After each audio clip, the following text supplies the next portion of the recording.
Chicos, ya, buen día, perdonen, he tenido una emergencia doméstica.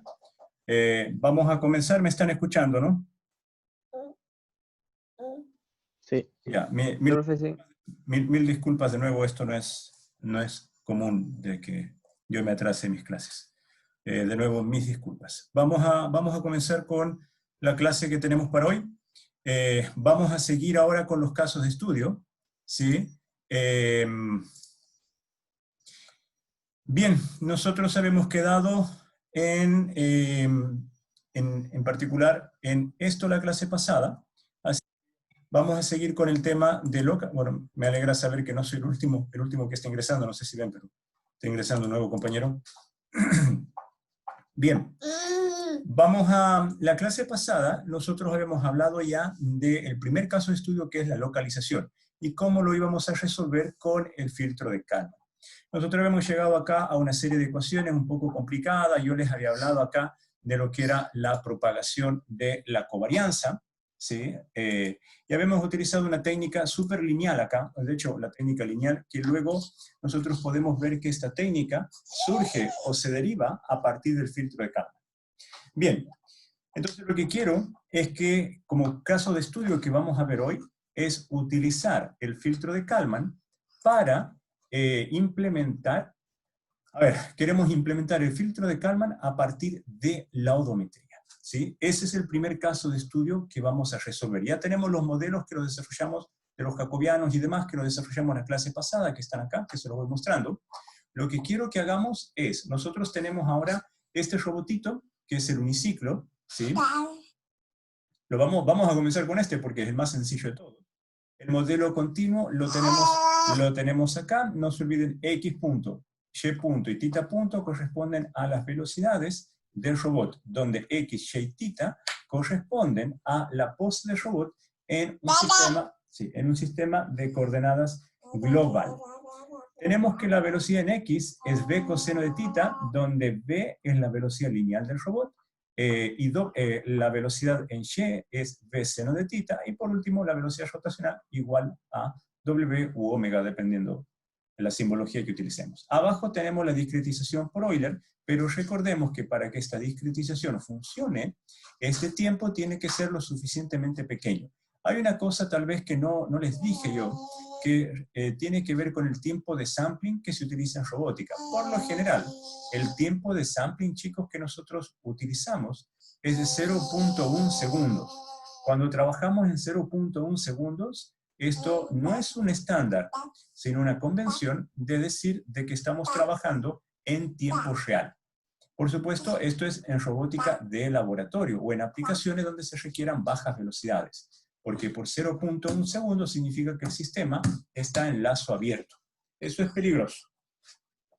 Bien, entonces nosotros tenemos el modelo continuo del robot y tenemos el modelo discretizado por Euler con un delta de K suficientemente pequeño, ¿sí?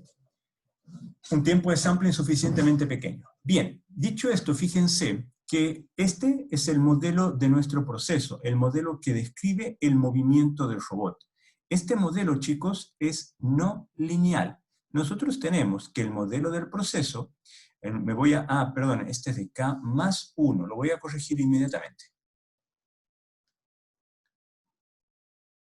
Acá, lo puse como figura, no lo puse como ecuación, peor todavía. Ya, lo voy a dejar entonces marcado acá, esto es K más 1. Esto no es K, sino que es K, el instante, más 1. Entonces, XY de K más 1 es igual a XY de K más el modelo del control, que es delta K por B coseno de θ, B seno de θ y omega en el instante K. Bien, entonces nuestro modelo del proceso, y esto es el vector de estados, depende de la pose anterior, ¿sí? O dicho de otra manera, la pose siguiente, que es K más 1, depende de la pose actual y sus señales de control. Entonces estamos en presencia claramente de un modelo no lineal, porque las señales de control están afectadas acá de manera no lineal con la pose. Entonces hay un acoplamiento en ese sentido. Bien, ¿Cómo vamos a implementar el filtro de Kalman? Aquí viene una cuestión bien interesante, chicos, porque el modelo del proceso que acabamos de ver es no lineal.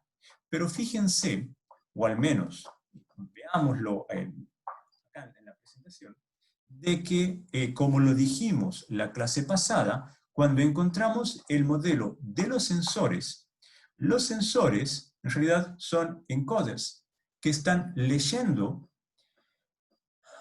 la velocidad de cada uno de los rotores y considerando que el robot tiene una rueda indeformable, el radio se mantiene fijo, por lo tanto, nosotros vamos a estar estimando la pose del robot a partir de los encoders.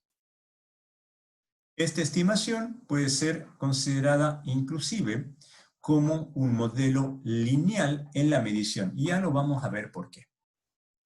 Tenemos entonces que el filtro extendido de Kalman lo vamos a implementar, o sea, vamos a utilizar el filtro extendido porque el modelo del proceso es no lineal, como vimos. Todavía no hemos hablado del modelo de la medición.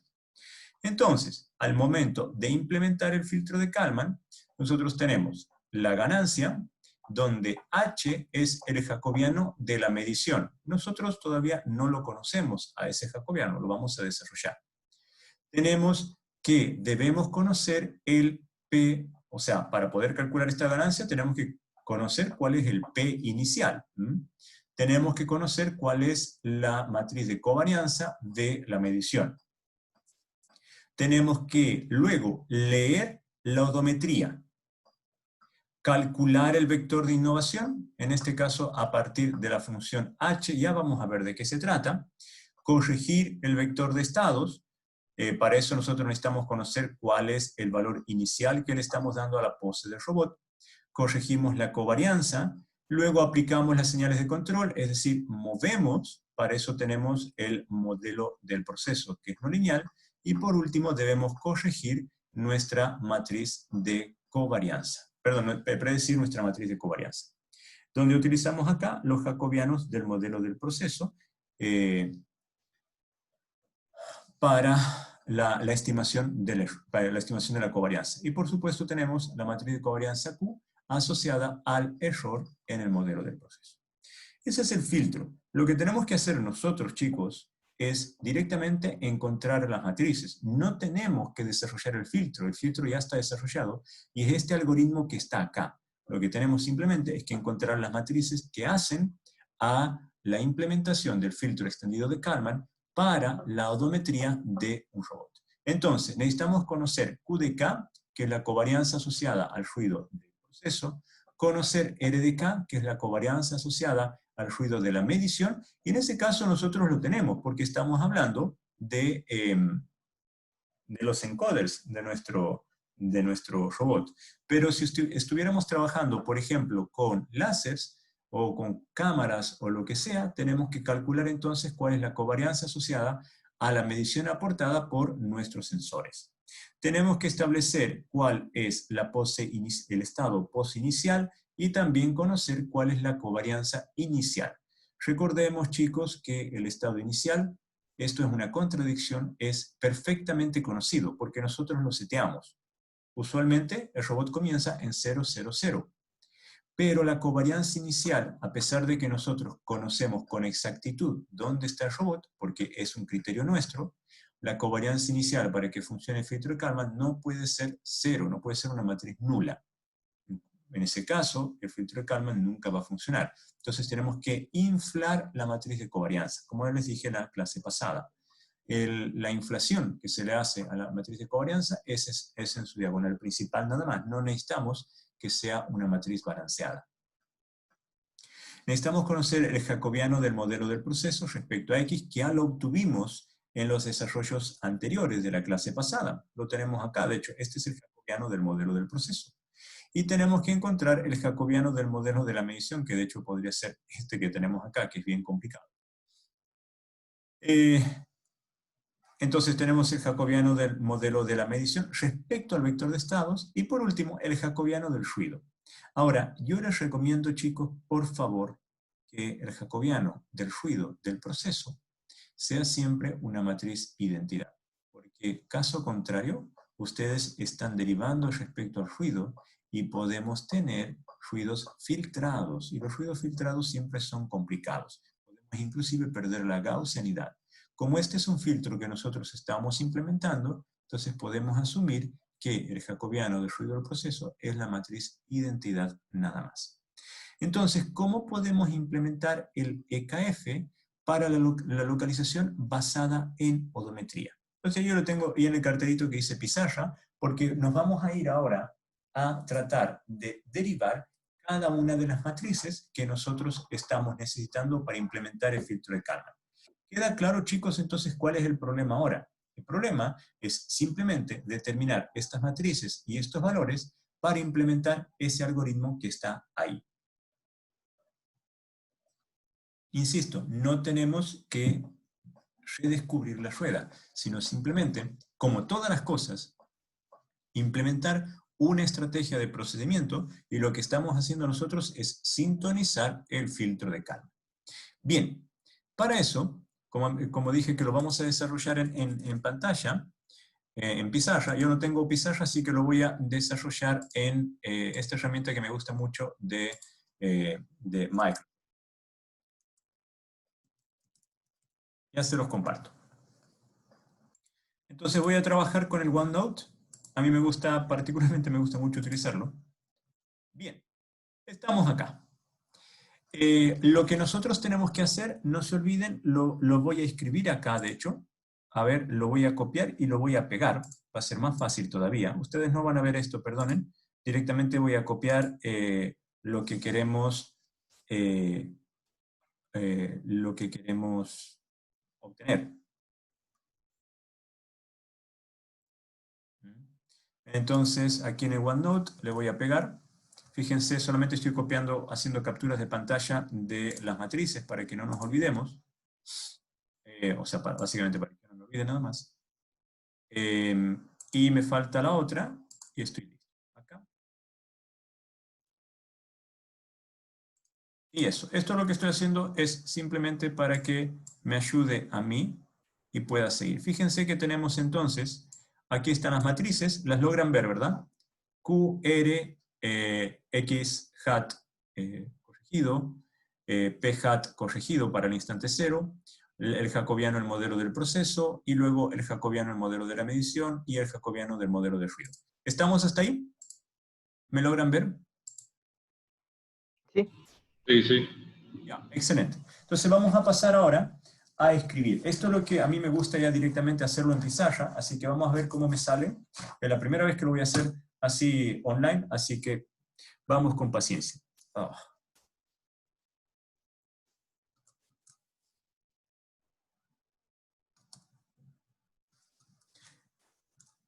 Bien, yo lo primero que voy a escribir es que lo necesito. Yo quiero el jacobiano del modelo del proceso. Para eso lo voy a escribir acá, chicos, al modelo X, Y y θ. Le pido disculpas de antemano por mi letra, pero para aquellos que ya fueron mis alumnos, sepan que mi letra no cambia mucho en pizarra. X, Y y θ de K más delta K que tengo acá y B coseno de θ, V seno de θ y omega. Ese es el modelo de mi proceso. Entonces voy a comenzar con mi primer jacobiano, que es G de K. G de K no es otra cosa que la derivada del modelo del proceso respecto a cada uno de los elementos de mi vector de estados. Por ejemplo, la derivada respecto a X de mi modelo del proceso en su primera entrada es 1.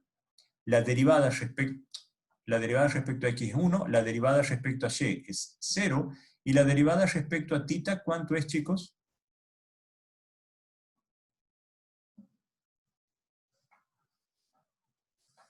Es menos delta K por V seno de θ. En la primera entrada, y cuando digo la primera entrada me refiero al primer elemento. La derivada respecto a X de la segunda entrada es 0, la derivada respecto a Y es 1, y la derivada respecto a θ es delta K por V por el coseno de θ. Y el último, la derivada respecto a x es 0, la derivada respecto a y es 0, y la derivada respecto a θ no es otra cosa que delta k. ¿Estamos de acuerdo, chicos? Perdón, no.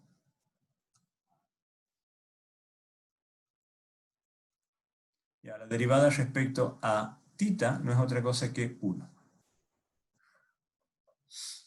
¿Me siguieron?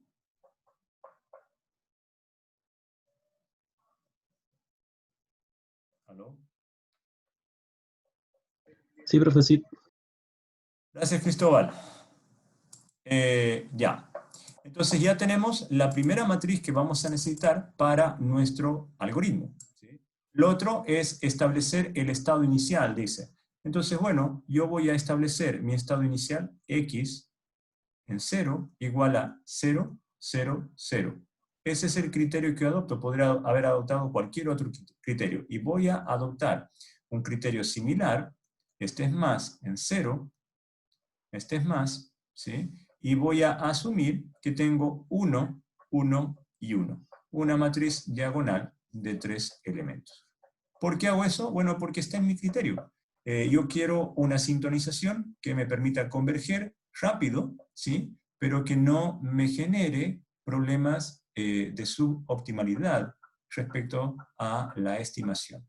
Entonces prefiero ponerle algo así. Ustedes pueden inclusive ver qué pasa cuando le ponen punto 1, le van disminuyendo el orden, o bien directamente le ponen un 10 y un 10. O inclusive podrían hacer una matriz que no tenga todas sus entradas iguales. Por ejemplo, podrían asumir que tienen mayor conocimiento en X, y mayor conocimiento, perdón, esto es punto 1, mayor conocimiento en Y, punto en 1, y en θ la estimación es mucho mejor, porque θ está en radianes, el otro está en metros. Y nosotros sabemos que vamos a ir entre pi menos pi. Por lo tanto, podríamos iniciar como 0, 0, 1. Asumiendo que el error que vamos a tener en θ es mucho menor. Y ahí uno puede empezar a jugar.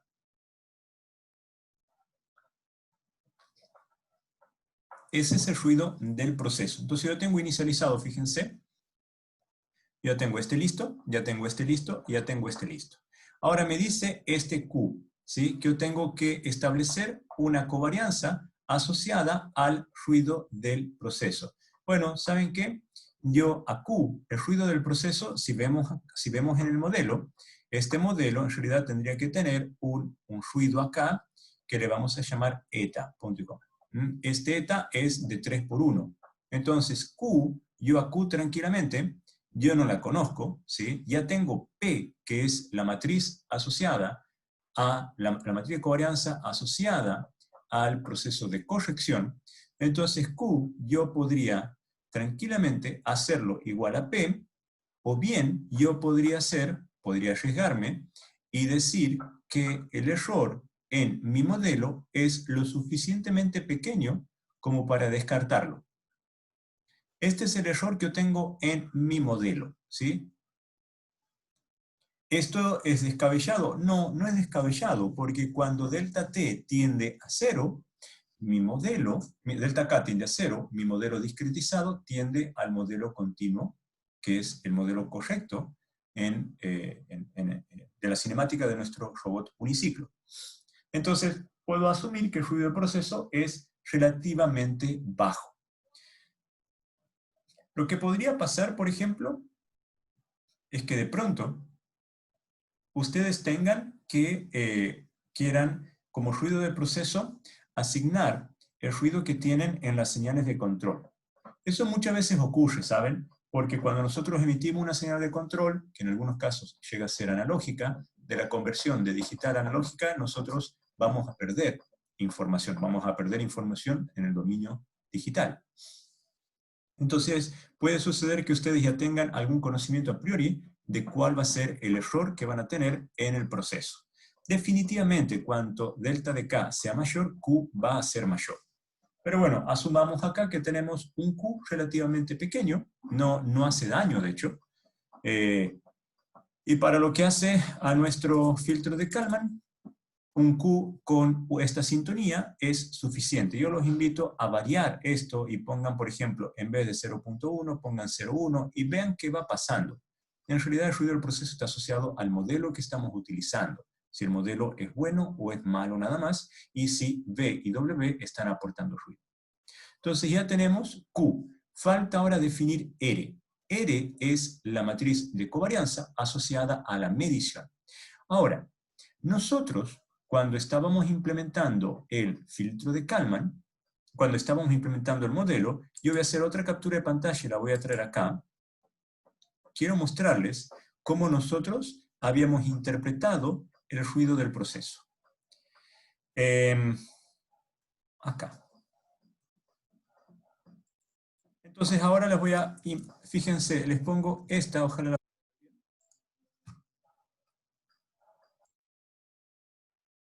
Vamos a verla acá.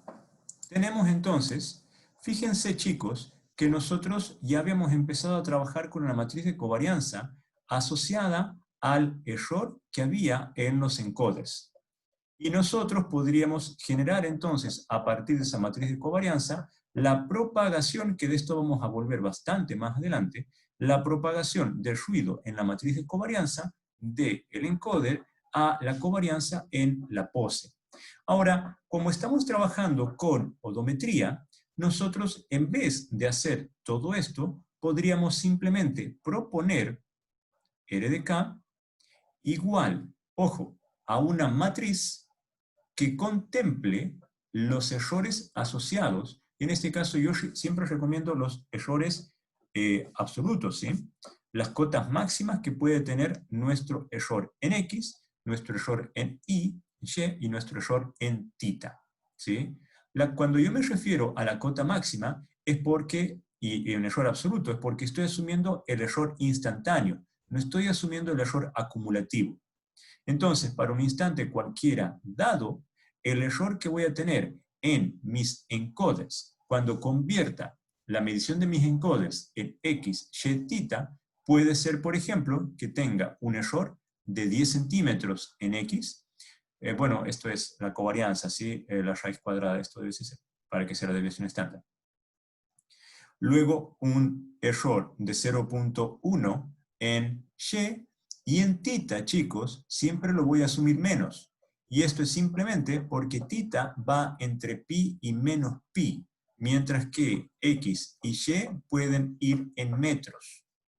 Entonces yo puedo setear que mi matriz de covarianza sea de esta naturaleza, es decir, yo no estoy poniendo el delta, el sigma delta de nuestro diseño anterior, que era igual a K en la rueda, en la rueda derecha, por un error acá, que lo hemos llamado delta, y un kappa en la rueda izquierda, por un error que le habíamos llamado delta, que tenía que ver con el desplazamiento de las ruedas. Yo no estoy haciendo eso, yo directamente me voy a la derivación de esto cuando yo propago a X, Y, θ. Es decir, lo estoy haciendo más simple, donde yo sé que el error absoluto, el error más grande que yo pueda tener, la cota máxima, va a estar dado por esto. Entonces, en vez de estar afinándome al error instantáneo, directamente le estoy poniendo como error la cota máxima que por el fabricante me asegura que voy a tener. Entonces, directamente le doy el error más grande posible. Y de esa manera me olvido, por ejemplo, de K. Entonces, R me queda como una matriz fija. Fíjense entonces que nosotros ya tenemos hecha la matriz R. Vamos a ver ahora lo que es el jacobiano. Lo he tachado, bueno. El jacobiano, no por nada, chicos, yo estoy eligiendo una matriz R de 3 por 3. Porque el jacobiano, entonces, yo lo voy a dejar seteado de esta manera. Mi jacobiano va a ser igual a 1, 1, 1. Miren lo que acabo de hacer, que esta es, digamos, una vivada. Porque en vez de que el jacobiano de mi medición, en estricto rigor, mis sensores son dos. Un encoder de la rueda derecha y un encoder de la rueda izquierda. Este es una. Que yo luego, por artilugio matemático, digamos, puedo pasar a estimar X, Y y θ. Ahora, lo que yo estoy, de hecho, lo que la mayoría de los robots nos devuelven, por ejemplo, el Pioneer que tenemos en el laboratorio, el Husky que tenemos en el laboratorio, nos devuelven, cuando queremos medir la pose del robot, nos devuelven X, Y, θ. No nos devuelven esto que está acá. Esto nosotros lo tenemos que modelar, o meternos directamente a ver cuáles son los sensores que están implementados en el robot. Cuando queremos hacer la lectura de la pose del robot en el robot en este caso, nos entrega X, Y, θ. Entonces, por eso es que yo me fui a una matriz de covarianza de la medición, la dejo fija en su valor máximo, no me juego con valores menores, y mi jacobiano de la medición es 1, 1, 1. Y esto es porque la lectura, el Y tilde, es igual a X, Y y θ, leído directamente del robot en el instante K. Entonces, el robot lee odometría, no está leyendo el encoder. Y estoy asumiendo el valor máximo acá en el error asociado a esas lecturas. Y por último, el error de la matriz de jacobiano del proceso, gamma, que yo siempre les propongo que sea la identidad. Y con eso, chicos, yo ya tengo, fíjense, tengo todas las matrices hechas. Y es solamente cuestión de implementar el filtro de Kalman y ver qué da. Ahora, esto es lo que ustedes van a encontrar en hartísima, muchísima bibliografía del filtro de Kalman, filtro extendido de Kalman, aplicado a la odometría. Esto por default ya el fabricante, el que les vende el robot, ya trae incorporado.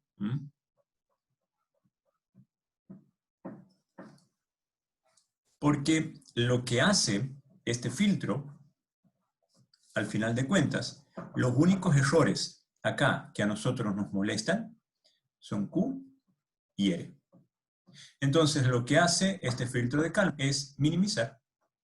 Minimizar, en este caso, el error en X, Y, θ, afectado por los errores asociados al proceso y los errores asociados a la medición. Pero siendo un filtro extendido de Kalman, recuerden que nosotros no podemos asegurar la eficiencia. Sí va a converger, sí, pero no va a ser eficiente. Y nosotros no podemos asegurar que esté libre de sesgo. Y eso es que puede converger, pero va a converger a un valor que va a tener un drift del valor real. ¿Queda claro, chicos, cómo aplicar el filtro de Kalman a la odometría?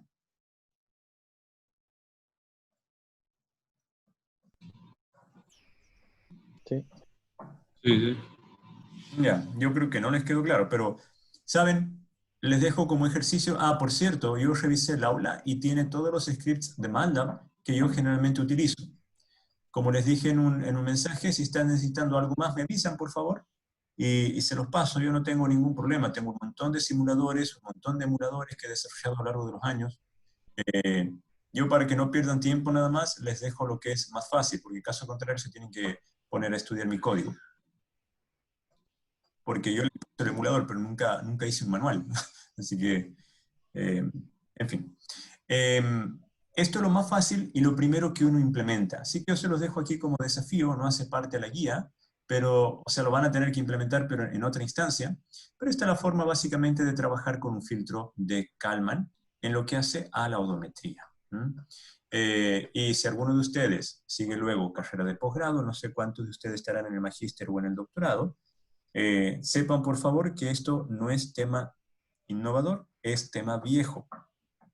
Y que también tenemos que hacer un análisis de la sensibilidad de nuestra estimación respecto a una hipótesis que pasó desapercibida, que es delta de K. ¿Sí? Cuán sensible es nuestra estimación al valor del tiempo de sampling. En fin, pero esa es la aplicación del filtro de Kalman a lo que es la odometría de un robot. Vamos a seguir un poquito más. Cualquier cosa me van interrumpiendo, chicos, por favor. Este es el primer caso de estudio, el filtro extendido de Kalman a la odometría. Claramente acá, fíjense que nos queda que H es la matriz de identidad, que es igual que al H mayúscula que está acá, ¿sí? Porque las mediciones son X, Y, tita, directamente, a ver, hay X, Y, tita, y es directamente, acá va a ser X, Y, tita menos X directamente. Entonces, con eso nosotros ya tenemos todo para implementar nuestro filtro de Kalman, filtro extendido de Kalman. Vamos a ver ahora otros casos de estudio, ¿sí? Porque el filtro extendido de Kalman que implementamos involucraba pura y exclusivamente la odometría. ¿Qué pasa, por ejemplo, si nosotros queremos ahora, aparte de la odometría, para localizar, porque el objetivo, no se olviden, es localización, aparte de la odometría, yo quiero implementar un GPS. Entonces tengo mi robot, que por default el fabricante ya me entrega el robot con odometría, que la puedo leer, la puedo modelar, etc. Yo luego les voy a mostrar algunos videos de hecho, para mostrarles cómo funciona la odometría. Eso va a ser más adelante, y van a ver lo mala que es la odometría en un robot. Pero ahora resulta el tema de que tengo también un sensor de GPS, y quiero fusionar, ¿sí? Cuando yo digo fusionar, ahora tengo otro sensor que lo quiero involucrar también en la estimación de la localización. Entonces el tema es fusión de información, y en este caso fusión de información sensorial. Aquí hay dos paradigmas. El primero es, tengo dos sensores de localización. Por un lado, la odometría, que no solamente localiza, esto es X y Y, sino que también estima la orientación, y es tita. Y por otro lado tengo el GPS, que lo único que me estima es X, Y, pero también me estima la altitud. Pero como trabajo en el plano, la altitud no me importa. Entonces tengo X y Y. Entonces, como ven, los sensores no tienen, o sea, tienen redundancia de información solamente en dos dimensiones, X y Y. No así en tita.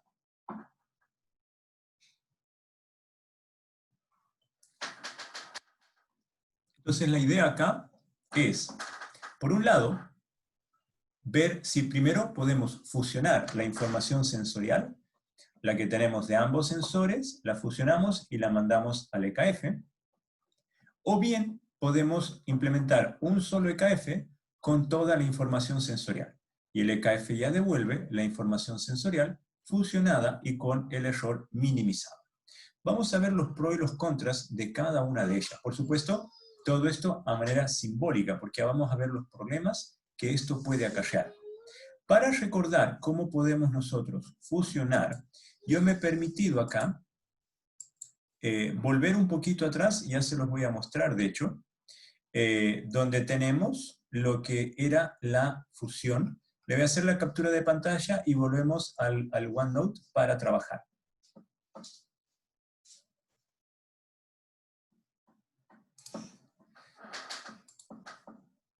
Denme un segundito. Ya, para los que me quieran seguir, por favor tengan la carpeta, el texto de estimación, porque voy a trabajar con algunas de las formulitas que están ahí, ¿sí? En particular me interesa las de máxima verosimilitud, que es un tema de fusión bastante simple. Entonces yo voy a copiar y voy a dejar en la pantalla el proceso de estimación por máxima verosimilitud. Es uno de los casos que nosotros vimos, ¿sí? Aquí lo tengo. Y ya les voy a explicar por qué es que estoy tomando este caso. Ahora sí, les comparto la pantalla. Bien, ustedes tienen, si recordarán, el ejemplito el de máxima verosimilitud, el segundo ejemplo, donde teníamos dos sensores, ¿sí? Y esos dos sensores medían la misma cosa, pero cada uno de ellos tenía su propia PDF. ¿Recuerdan el tema? Entonces lo que nosotros teníamos básicamente es fíjense, lo voy a escribir acá, la estimación alfa es igual a la matriz de covarianza del segundo sensor, ¿sí? Por la medición del primero, más la matriz de covarianza del primer sensor por la medición del segundo, ¿sí? Dividido la suma de las covarianzas. Y donde nosotros habíamos visto que la covarianza final, la que obteníamos, perdón, era esta expresión.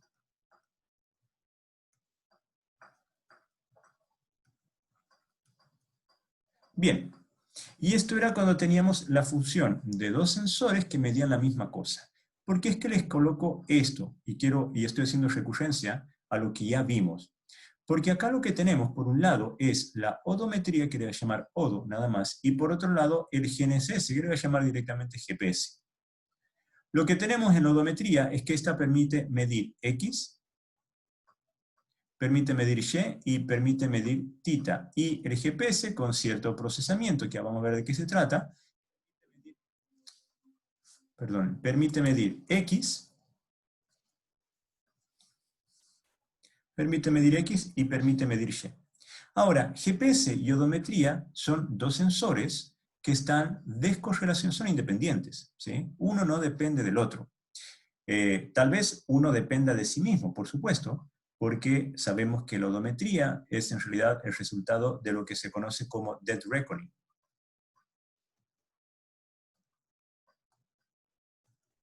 Esto lo vemos básicamente en el pregrado. Dead reckoning no es otra cosa que la integración entre la información que yo tengo en K-1 y la información que tengo en K. Con eso yo puedo estimar lo que es la odometría. En fin, lo que quiero llegar acá a ver es que tenemos dos sensores, el de la odometría y el GPS, cada uno de ellos con información que es independiente. Yo puedo hacer aquí la salvedad, es muy grotesca en realidad, pero puedo suponer que en la odometría X y Y son independientes, y en el GPS X y Y son independientes. En realidad no hay nada que me diga que no puedo tomar esa hipótesis, ¿sí? Entonces, con eso en mente, yo podría entonces llegar a una X fusionada que va a ser igual a, y en este caso voy a utilizar máxima verosimilitud como fusión. Voy a tener el error del GPS en X al cuadrado por la medición de X de la odometría, más el error, covarianza, perdón, de la odometría, que la dispongo al cuadrado en X por el X del GPS. Dividido, en este caso, la covarianza del GPS al cuadrado más la covarianza de la odometría al cuadrado, y esto me va a dar entonces un beta cuadrado igual en X, igual a la covarianza del GPS al cuadrado más la covarianza de la odometría al cuadrado sobre el producto de las covarianzas. GPS al cuadrado por odometría. Esta es una técnica nada más. Estoy utilizando máxima verosimilitud. ¿Sí?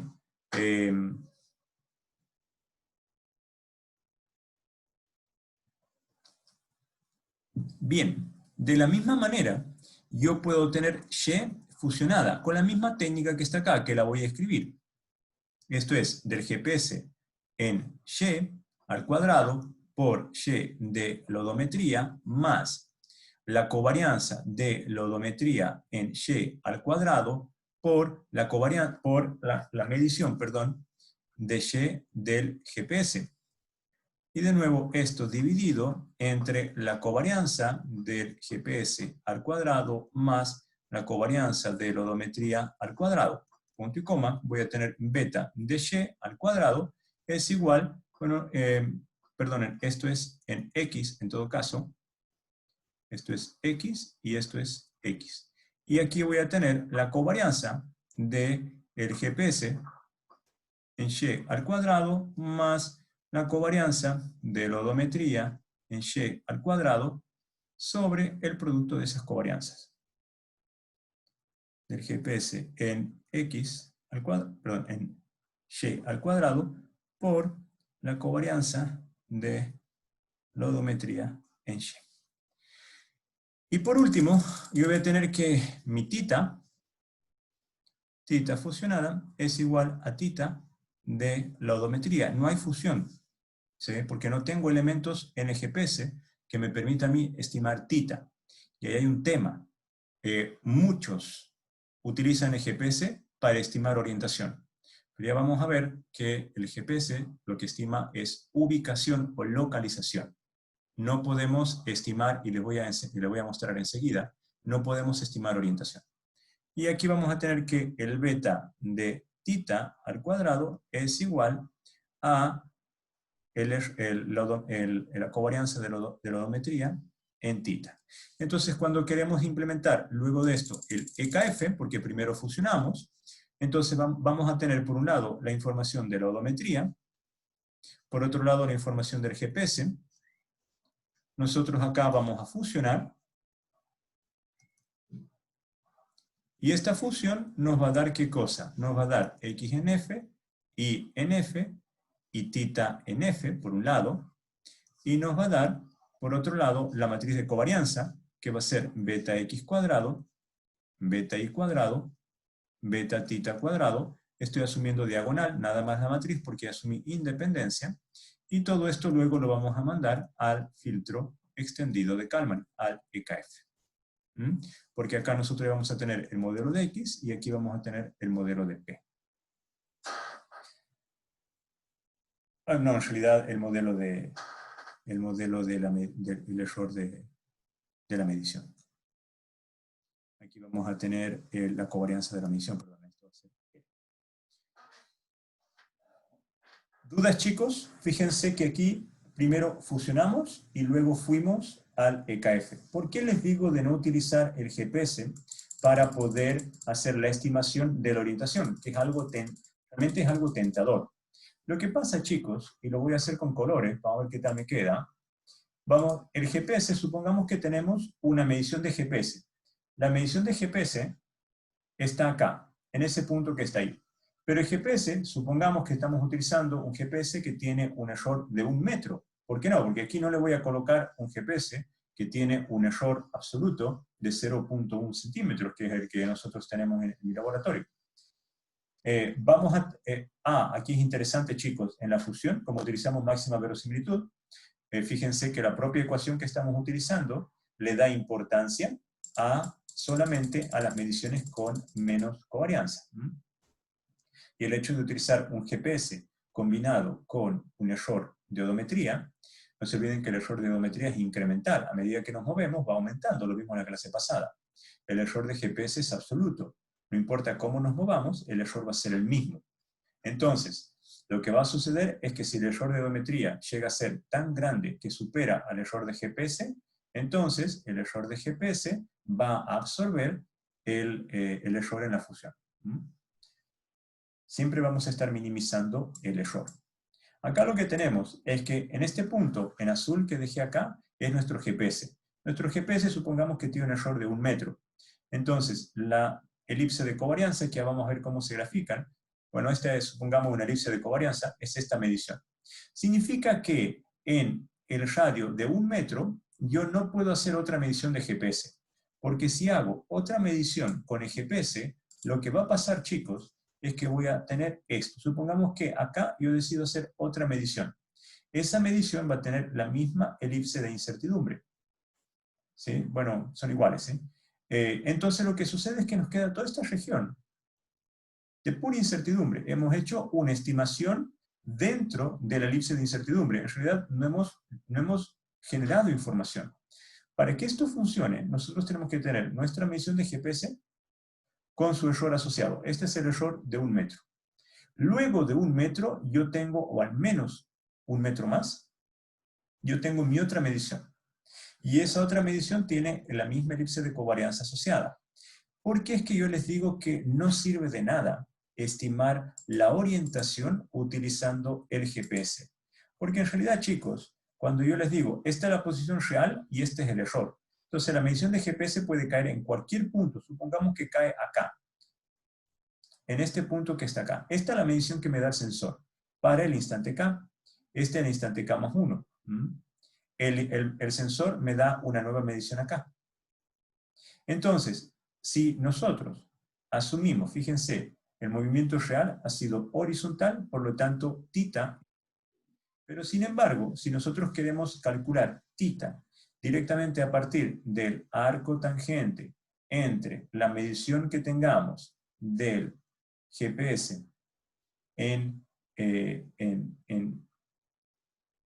K más 1 respecto al GPS en K, nosotros lo que vamos a tener en realidad es esta otra pendiente. Y de hecho, como esto es tan aleatorio, yo en el próximo movimiento que haga, que lo puedo tener por acá, tengo acá el punto, va a ser respecto a este, y me va a dar algo así. Entonces, en vez, podríamos estar teniendo, fíjense, en estricto rigor, vamos a tener, lo voy a graficar de nuevo, una medición acá, la posición real, y este es el error que me da el GPS. Y este es el otro error que me da el GPS.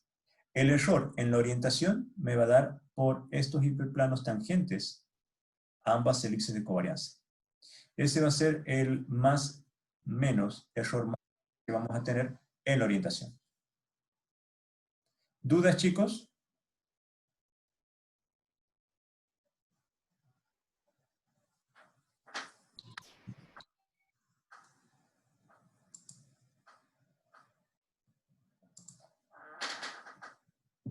¿Dudas, Nicolás?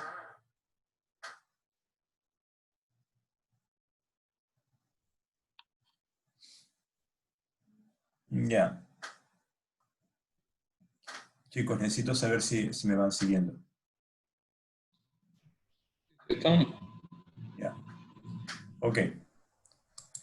Bien, entonces ya hemos terminado con un paradigma, ¿sí? Que es primero fusionar y luego mandar al EKF. La idea de fusionar, y sobre todo con un filtro de Kalman, es que nos permite mantener acotado el error, porque el error del GPS es absoluto, nunca va a crecer, y la fusión lo que hace es minimizar. Entonces, a lo máximo, la fusión, cuando el error de odometría es tan grande, a lo máximo vamos a tener como error máximo, al menos en X y en Y, el error del GPS. θ es otra historia. Bien, vamos a volver ahora a nuestra presentación. Vamos ahora al segundo paradigma de fusión, ¿sí? El segundo paradigma es este que tenemos acá. Nosotros tenemos la odometría y el GPS, solamente por dar ejemplos, podrían ser cualquier otro sensores, y vamos a pasar ambos por el EKF, ¿sí? El EKF ya me va a devolver la fusión de la información.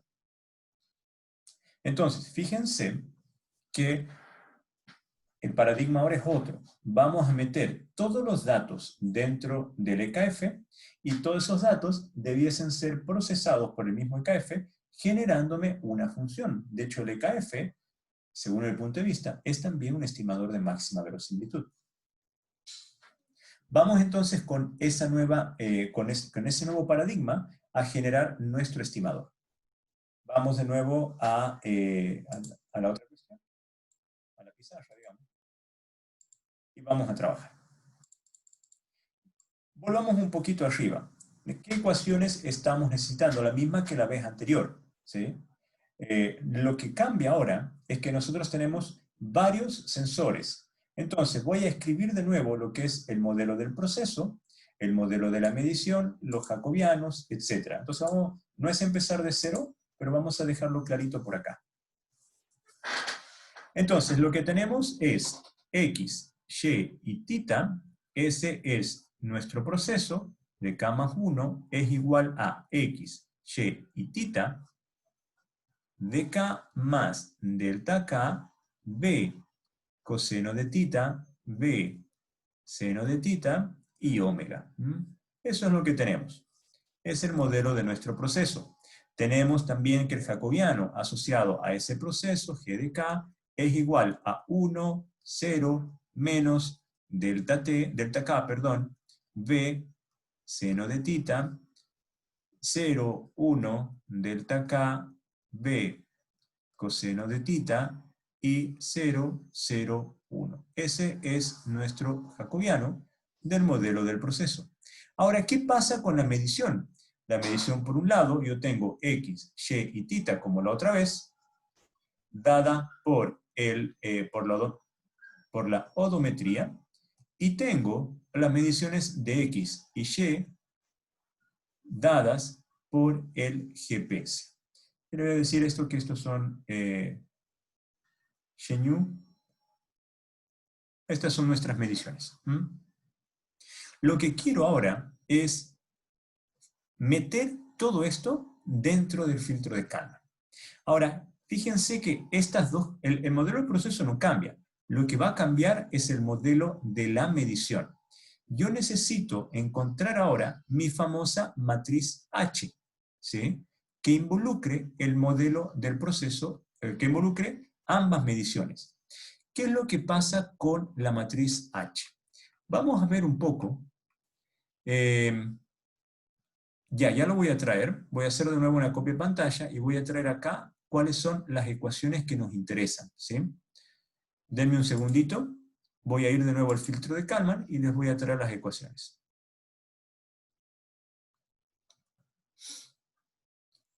Bien.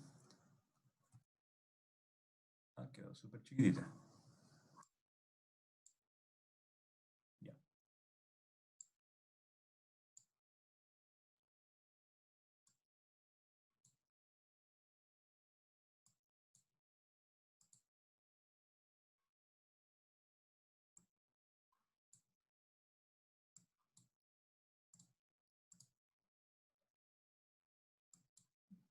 Ya, yo no sé, ¿lo logran ver?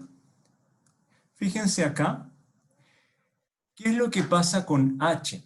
¿Y qué es lo que pasa con K, etcétera?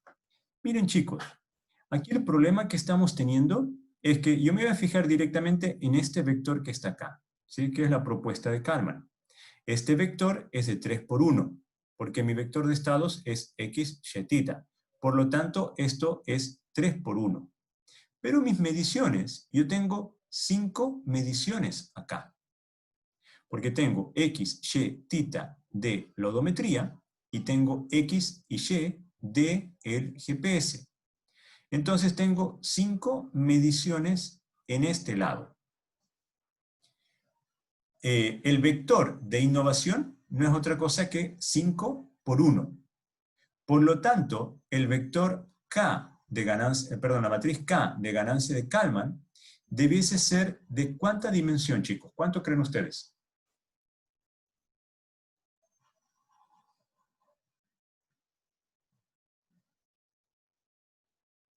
Miren, voy a hacer la escritura acá, porque yo sé que nadie me está prestando atención.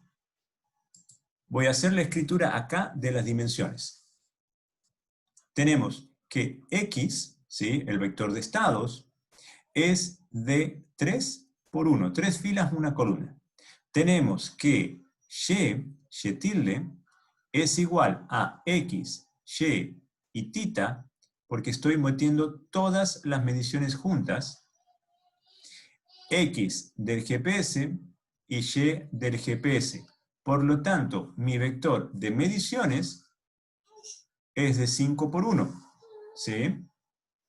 Para que esta ecuación, la que estoy viendo acá, tenga sentido, entonces K, la matriz de ganancia de Kalman, tiene que ser de 3 por 5.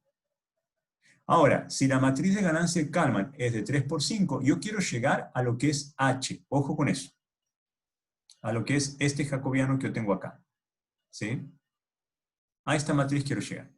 Si K es de 3 por 5, fíjense que yo tengo acá que esta matriz no es otra cosa que 3 por 3. Si K es de 3 por 5, entonces, bueno, sigamos acá un poquito. R, ¿sí? Que es la matriz de covarianza asociada a la medición, es de 5 por 5. Por lo tanto, todo esto nos tiene que quedar de 5 por 5 para que tenga sentido la suma. Si esta es de 3 por 3 y esta es 5 por 5, esta debiese ser entonces, para que nuestra matriz sea de 3 por 5, tiene que ser de 3 por 5. Todo este análisis es para encontrar cómo tiene que ser la forma de H para que nosotros podamos fusionar, en este caso, las diferentes señales según su naturaleza. Y esto es, para que yo pueda fusionar el X de la odometría con el X del GPS, el Y de la odometría con el Y del GPS, y este me va a quedar solito porque no tengo más información para fusionar. H entonces nos va a quedar como una matriz, y lo voy a escribir acá. Nos va a quedar como una matriz de 3 por 5. Ahora, ¿cuál es la naturaleza de esa matriz H? Cuando nosotros hicimos el desarrollo anterior, llegamos a que H, fíjense, era la unidad. Bien, pero en esta matriz H, el primer elemento está asociado a X, el segundo elemento está asociado a Y, y el tercer elemento está asociado a θ. En este otro caso, chicos, como tenemos que generar una matriz H de 3 por 5, entonces H va a ser igual a 1, 1, 1. Yo lo voy a hacer así, esto es una matriz partida, donde esto está asociado al X de la odometría, esto está asociado al Y, perdón, de la odometría, y esto está asociado al θ de la odometría. Y luego, fíjense, voy a colocar un 1 que está asociado al X del GPS, y voy a colocar un 1 que está asociado al Y del GPS. Y ahí termina. Y ahí tengo mi matriz de 3 por 5, que era lo que yo buscaba. Entonces, este vector se va a fusionar con este vector dentro de Kalman, este vector se va a fusionar con este otro, y este va a quedar solito porque no tiene elementos para fusionar. Con eso, nosotros acabamos de desarrollar nuestra nueva estrategia de meter información sensorial. Ahora, vamos a hacer lo más interesante. Tenemos la odometría, tenemos GPS, y le vamos a incluir un giróscopo, ¿sí? El giróscopo que me permite, con una cierta libertad, determinar cuál es la orientación que va a tener el robot. El giróscopo en realidad determina velocidades angulares, pero yo, bueno, con un cierto, no sé, le hago una integral por ahí y obtengo directamente una estimación de θ, que es lo que hacemos, que es lo que hacemos siempre, con un giróscopo o con un compás. Entonces, si nosotros llegamos a esto, vamos a tener que nuestro vector de mediciones es X, Y y θ, todos estos de la odometría.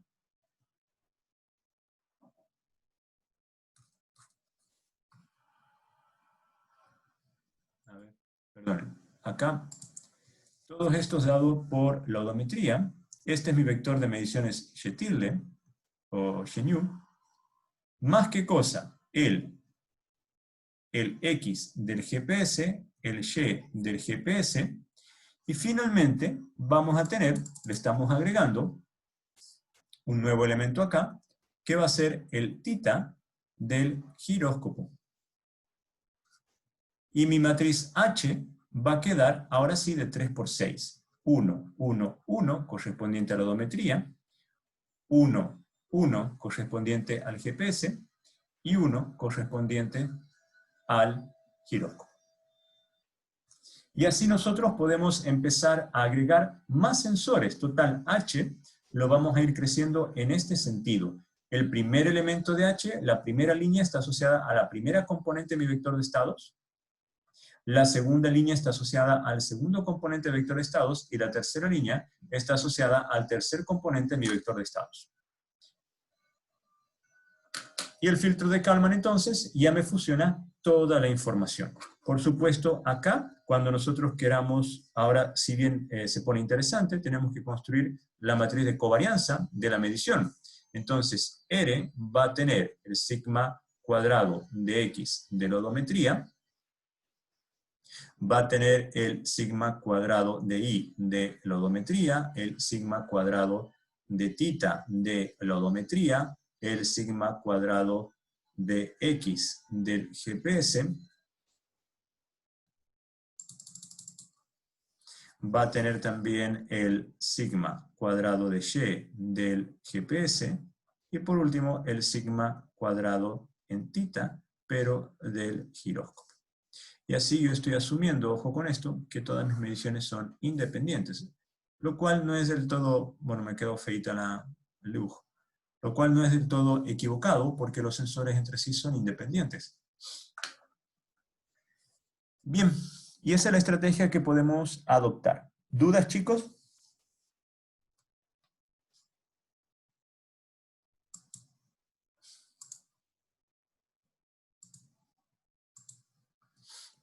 No, no, por lo menos no. Ya. ¿Quién me dijo eso, Alfonso? Carlos. Carlos. Por cierto, Carlos, te respondió el correo. Cualquier cosa, no dudes en escribirme. Sí, gracias, sí, sí, lo leí. Ahora, chicos, ¿qué es lo que pasa? ¿Cuál es el problema acá? Porque lo que acabamos de desarrollar, al menos en matemática y algoritmia, funciona bien, ¿sí? El problema es que nunca vamos a tener, bueno, primero, el modelo discretizado tiene que tener un delta K lo suficientemente pequeño para que nuestro robot no esté en open loop, en lazo abierto, demasiado tiempo. Porque es peligroso. Si está andando a una velocidad de 10 metros por segundo y tenemos un lazo, un tiempo de sampling de 0.1 segundo, ¿sí? Significa que está en lazo abierto durante 1 metro. Y es peligroso. Y cuando digo 10 metros por segundo, si bien es una velocidad un poco elevada, pero nuestros robots sí pueden alcanzar 10 metros por segundo. El Pioneer no, el Pioneer alcanza 0.7, pero el Husky sí. Lo que tenemos que hacer, chicos, es lo mismo que esto, no se olviden que son máquinas de estado finito, ¿sí? Básicamente. Entonces tenemos que sincronizar nuestras máquinas de estado finito. La odometría es una máquina de estado finito que tiene su propio tiempo de sampling, que generalmente es alto, porque son los encoders del robot. El GPS tiene una máquina de estado finito y tiene su propio tiempo de sampling. Usualmente nosotros podemos trabajar con unos buenos GPS con un tiempo de sampling de 0.1 segundo. La IMU es otra máquina de estado finito, al menos la parte de procesamiento, y tiene un tiempo de sampling altísimo. Nosotros las IMU podemos trabajar con el orden de los kilohertz. La odometría, por lo general, el orden de los cientos de hertz con suerte, o decenas de hertz, mientras que el GPS apenas con 10 hertz. El problema que tenemos ahora es que hay que predecir, porque las 3 mediciones de odometría, GPS e IMU no tienen todas el mismo tiempo de sampling. ¿Y a qué me refiero con esto? Vamos ahora a una de las hipótesis más fuertes, que de hecho nadie me la preguntó cuando estábamos trabajando.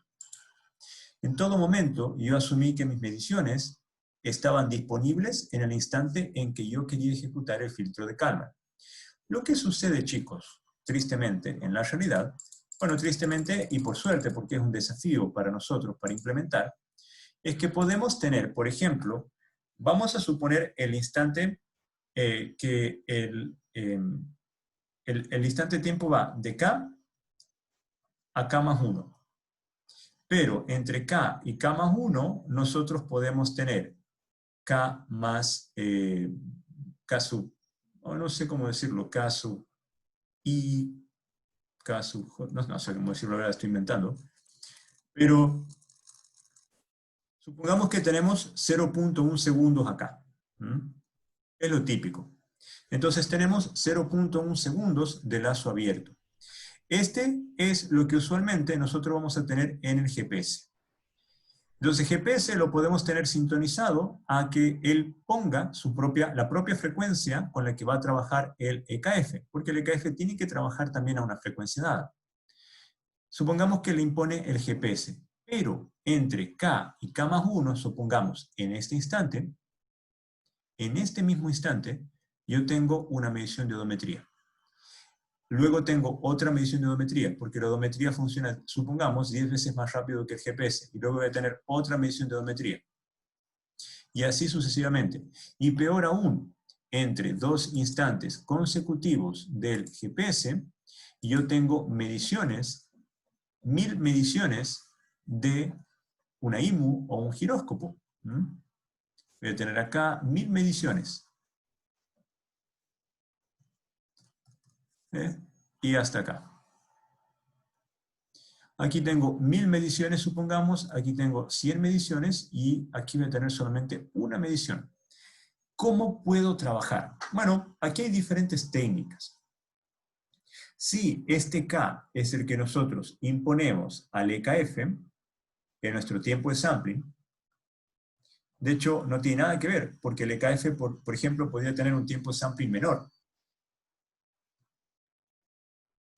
Aquí hay algunos criterios, chicos, que tenemos que tratar de cumplir. Uno de esos criterios es, primero, el corazón de todo esto es el EKF. El EKF, si nosotros lo hacemos funcionar, aquí tenemos dos opciones. O lo hacemos funcionar a un tiempo menor o igual, a una frecuencia menor o igual al sensor más lento, o lo hacemos funcionar a una frecuencia mayor o igual al sensor más rápido. ¿Qué creen ustedes? O bueno, alguna frecuencia intermedia de pronto. ¿Qué creen ustedes que debiese ser nuestro criterio para hacer funcionar el EKF? Y hay un teorema asociado a esto. Nicolás. A la frecuencia más rápida. ¿Vos crees? Sí, señor. ¿Por qué? Porque, bueno, me asegura que de tener todas las mediciones, no solamente el más rápido, sino también el más lento. Ya. Bueno, pero ¿y por qué más, digamos? No sé si me dice lógico. O sea, yo comparto con vos, puede ser la frecuencia más rápida. Ojo que también va a haber un costo computacional más alto. Eso sí. Frecuencia más alta, y esto sí está bien lo que dice Nicolás, me asegura que toda medición de frecuencia inferior esté más próxima. Por ejemplo, yo puedo tener aquí una medición de la IMU y aquí la medición siguiente, ¿sí? En 2 instantes de tiempo. Entonces, lo que me asegura que si trabajo con la frecuencia más rápida es que la medición de GPS que caiga sea más próxima a una medición de la IMU, aquí voy a tener la segunda medición del GPS, esté más próxima a la IMU, ¿sí? Entonces, eso me hace que el lazo abierto en que permanezca el robot va a ser más chico. Ahí comparto totalmente con Nicolás. Lo que sucede es que el costo computacional aumenta en el EKF y aumenta mucho. Y entre 2 mediciones consecutivas de la IMU, que está trabajando a 1000 Hz, lo que vamos a tener es que el EKF va a hacer, ojo con esto, va a hacer 1000 predicciones. Y también va a hacer 1000 correcciones. Pero, ojo, la IMU, en este caso, es un sensor que aporta mucho ruido. Entonces es muy probable de que nuestro EKF comience a diverger. Porque la IMU es, si alguien ya ha trabajado, habrá visto que es sumamente sensible. Bueno, pero no importa, vamos a ver a los tiempos de sampling. La razón por la que concuerdo con Nicolás es porque nosotros tenemos que aplicar y tenemos que tener siempre presente el teorema de Shannon-Nyquist. Lo vamos a utilizar y yo lo voy a repetir más adelante, ¿sí? Creo que hay una doble N por acá, no sé. El teorema de Shannon-Nyquist que nos dice cómo nosotros tenemos que samplear un sistema. La frecuencia mayor en estricto rigor debiese ser el doble de la frecuencia mayor, etc. Pero poner la frecuencia de la IMU para el EKF nos asegura, como dice el compañero, tener el resto de las mediciones. Al menos las mediciones que son desincronizadas más cerca de las mediciones de la IMU. Lo que sucede, chicos, es que en líneas generales, la medición del GPS, la medición de la odometría y la medición de la IMU no van a venir al mismo tiempo, ¿sí? Por lo tanto, lo más probable, si yo trabajo con un tiempo de sampling que me lo da la IMU, la odometría yo deba colocarle un predictor para poder acoplarme a la medición de la IMU. Y del GPS yo deba colocar también un predictor para la medición de la IMU. El predictor puede ser un retenedor de orden 0, ¿sí? O un retenedor de orden 1, depende el que ustedes escojan. Y esto ya funciona bien como un predictor, porque acá nosotros vamos a sostener la medición hasta que tengamos el tiempo de sampling de la IMU. Y perdonen, dado que estamos utilizando la IMU, por supuesto que vamos a considerar las mediciones que sucedieron antes. Entonces, si este es el instante K, perdón, este es el instante K, aquí esta medición sucedió K menos epsilon, voy a llamarle epsilon 1 tal vez, y este es K menos epsilon 2, ¿sí? Por un tema de causalidad. Entonces ahí pongo un predictor, ya sea un retenedor de orden 0, de orden 1, 2, el que ustedes quieran en realidad. Pero tenemos que predecir. Y ese es uno de los problemitas, porque ya mi GPS, mi señal de GPS, y supongamos que yo le pongo un retenedor de orden 1, ya no es GPS de K, no es la señal tal cual, va a ser el filtrado. Hay una función por la cual ya está pasando mi señal de GPS.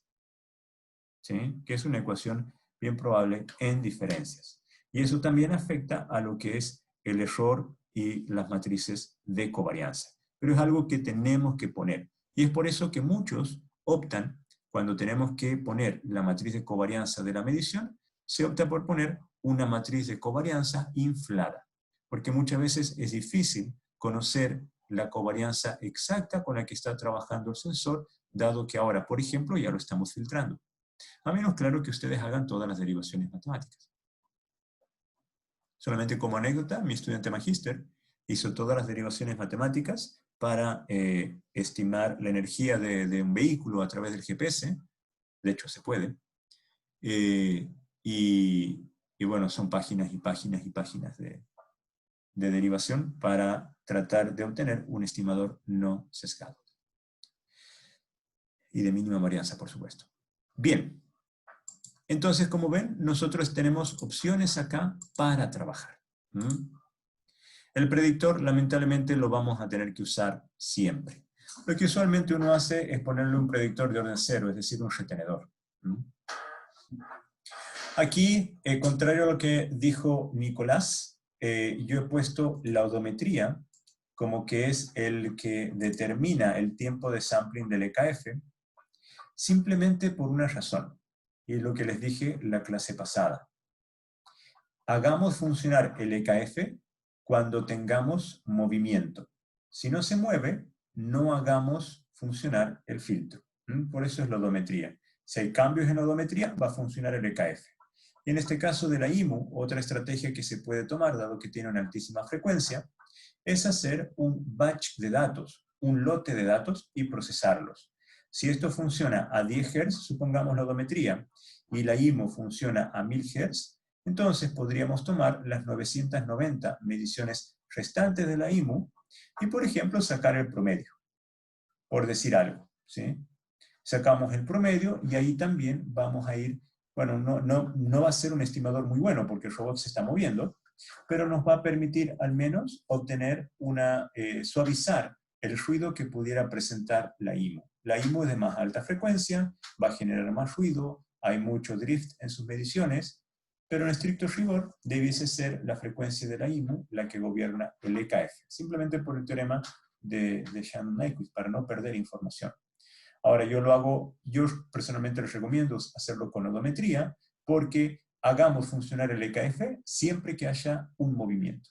Si no hay un movimiento, no hay necesidad de estar ejecutando el EKF para estimar la posición. ¿Estamos hasta ahí, chicos?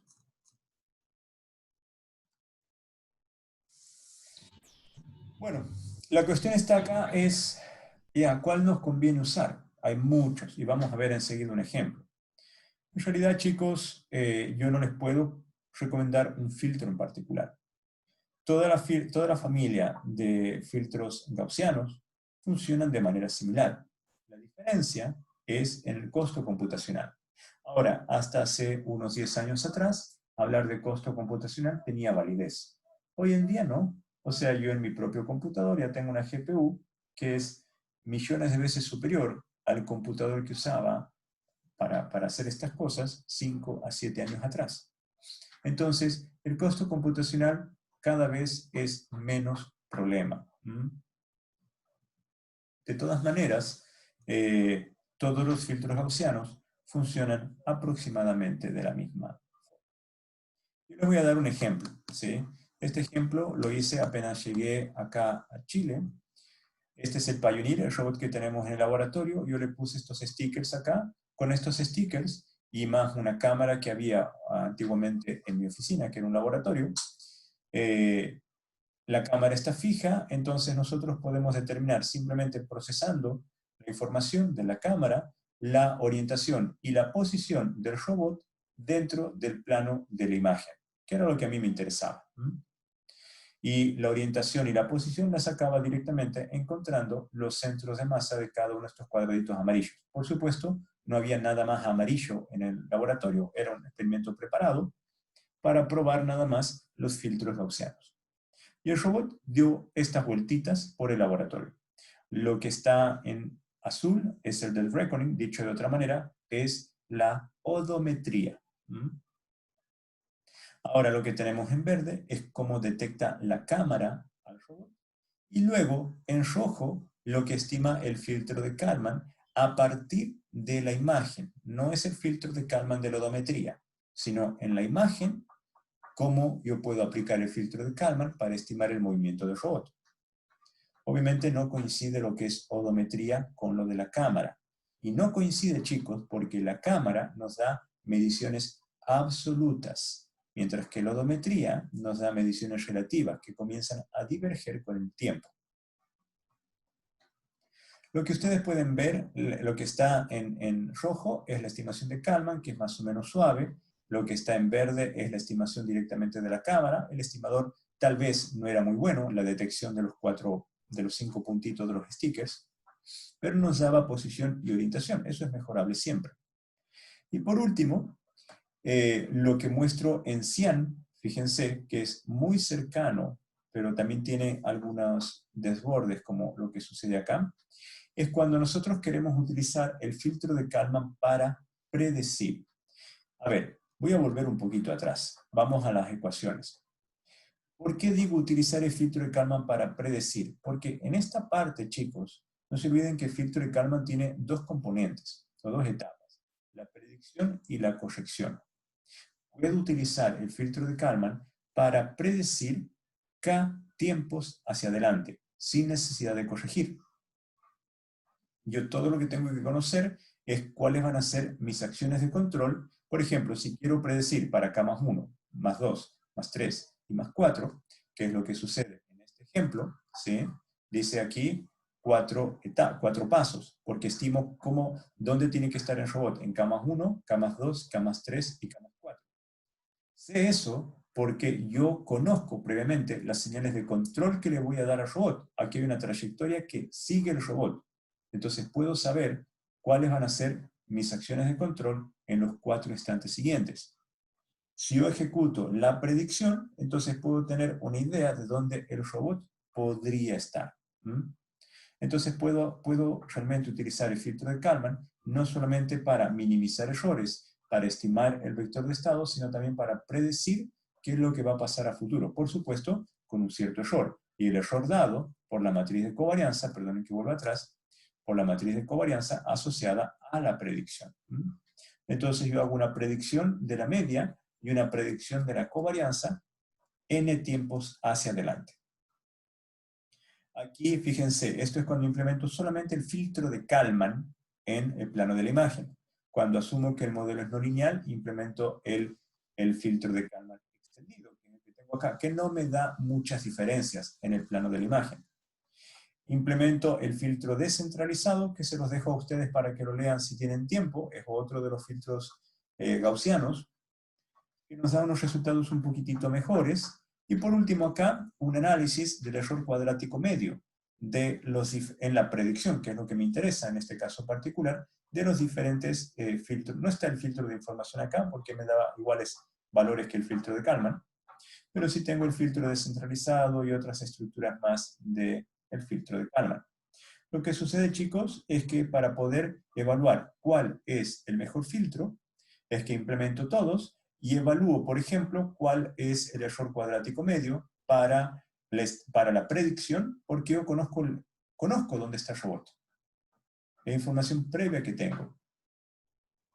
Y dónde debería estar en 4 instantes siguientes. Y por ejemplo, pueden ver que este último filtro funciona bastante bien, tanto para lo que es la estimación la predicción a un tiempo o 4 tiempos hacia adelante. Lo mismo este otro, o lo mismo, por ejemplo, el filtro descentralizado. El filtro Kalman y el filtro extendido me dan errores peorcitos, digamos. Y esto comparo con otras técnicas de predicción, pero que yo las desarrollé que no vienen en el caso en realidad. Entonces, esa es una forma de decidir entre los diferentes filtros.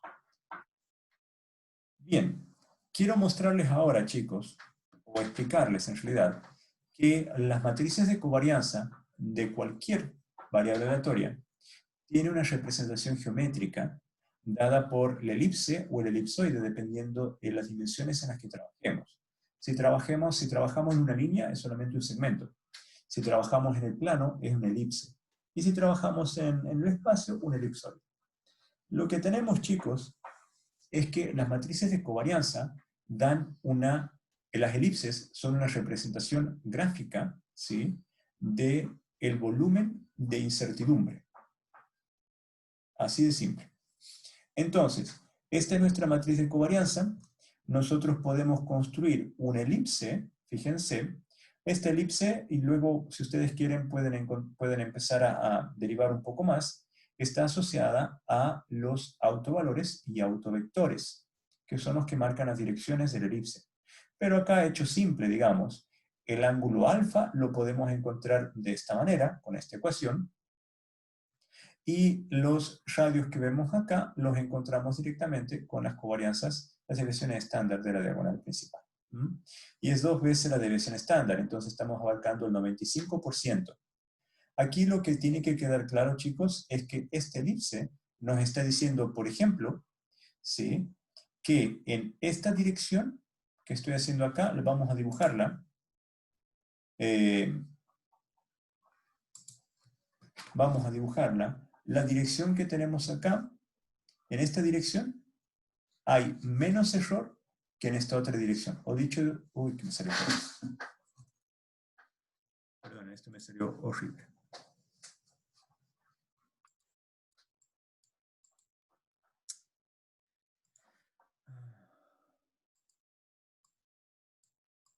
Bien. Lo que me está diciendo la elipse de covarianza, chicos, es una información que es bien útil. Fíjense, la elipse de covarianza me está diciendo que el error en esta dimensión, que es el acoplamiento entre X y Y, digamos, de alguna manera, es menor al error que estoy teniendo en esta otra dirección. Y si lo quiero ver de una manera más acentuada, digamos, puedo ver que el error, el tamaño del error en Y, que es el que tengo acá, es menor que el tamaño del error en X. Aquí hay una cuestión de que, bueno, tal vez en este caso me va a dar lo mismo la elipse, pero la orientación que tiene la elipse, y esto es interesante, esta orientación está muy asociada al error que tiene el robot en su orientación. A pesar de que aquí estoy trabajando con X y Y nada más, no estoy incluyendo θ, este alfa que surge de acá tiene una relación con el θ. De hecho, yo lo que les recomiendo es en los monitos, en los templates de MATLAB que yo les dejé, que grafiquen la elipse de incertidumbre sobre el robot en todo momento. Y puedan, por ejemplo, ver qué pasa con la incertidumbre cuando ustedes aplican sucesivamente la técnica de predicción de filtro de Kalman. La elipse, chicos, es solamente una representación gráfica del volumen de incertidumbre que tenemos. El área de la elipse, el área que contiene la elipse, es ese volumen de incertidumbre. El área, de hecho, de la elipse está muy relacionada a lo que es el determinante de P. El área, por ejemplo, puede tender a 0, definitivamente, pero podemos estar en presencia de una elipse, por ejemplo, este es el X, lo voy a hacer por acá. Tenemos el X por acá y el Y por acá. Y podemos tener una elipse que esté muy achatada, cuya área tiende a 0. ¿Sí? Pero fíjense que el área tiende a 0, está muy achatada, pero el error en X comienza a crecer mucho. Por eso les digo que está asociada al determinante. significa que el autovalor de P asociado a Y va a tender a 0, pero el autovalor de P asociado a X puede tender a un número muy grande. Pero de todas maneras, a ver, lo que yo siempre recomiendo es trabajar con los autovalores. De pronto pueden utilizar PCA si ustedes quisieran. Pero en este caso, el área de la elipse está muy asociada al determinante de la matriz de covarianza y nos da mucha información. Bien, chicos, eso por ahora.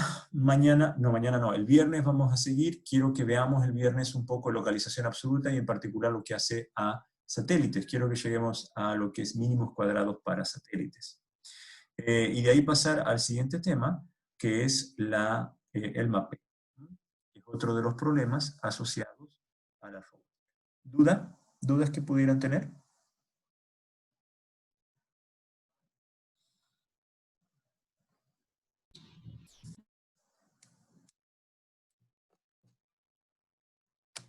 Bueno, estamos en hora. De nuevo les pido disculpas por haber empezado un poquito tarde.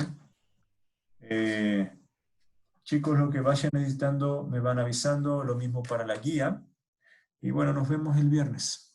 Que tengan una bonita semana. Chao, profe. Igualmente, Chao, profe, profe. igual. Chao chicos, cuídense por favor. Chao. Chao, chao.